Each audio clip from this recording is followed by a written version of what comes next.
People have asked multiple times since I started doing this job in the council back in 2009 whether I can come and meet them for their breakfast meeting, and the answer is no. That's my inviolate time. I'm out of bed, out the door, and I put in 10 to 15 miles every morning, and then the day starts.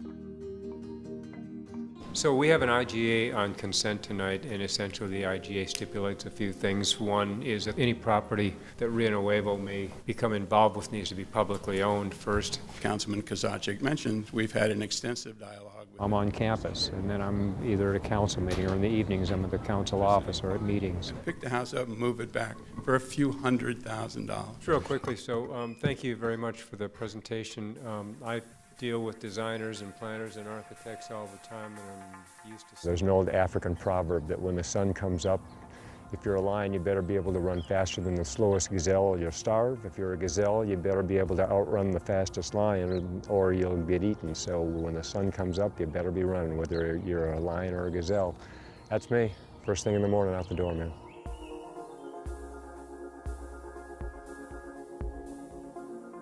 You know, I see a lot of coyotes and sometimes some javelina and people with their puppies walking along. They're always fun to stop and pet and play with.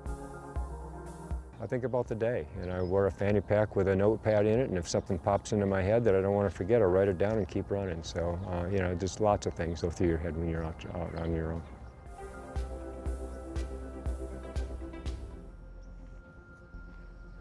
I was in my mid-30s, and at the time my wife was jogging with a girlfriend of hers and did this ungodly thing of running a 10K. And I said to her one day, "You can't run 6 miles without stopping." My idea of a run was 90 feet from one end of a basketball court to the other. She in fact did it and then humiliated me into starting it by telling me my butt was getting fat, and so I better start doing it myself.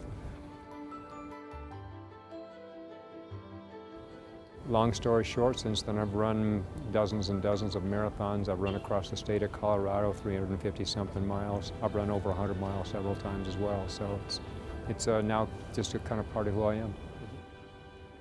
It's really not a competitive thing anymore. I gave that up a long time ago. I was hit by a car and had some muscles severed. At the time I was running for speed, running marathons. Now it's long, slow distance. If I try and sprint and really stride out, then I'll just pull a muscle or something. So it's mental time. It's not really the physical piece of it for me.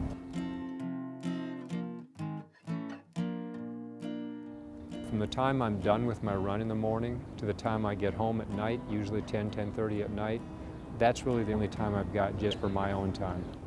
Before I leave the ward office every night, I spend a little time on the guitar and sort of calm down again at the end of the day. Something in the way she knows, and all I have to do is think of her.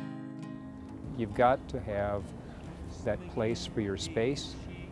You've got to have that place in your life where it's just your time, whether it's music, whether it's exercise or running, whether it's macrame or whatever people do.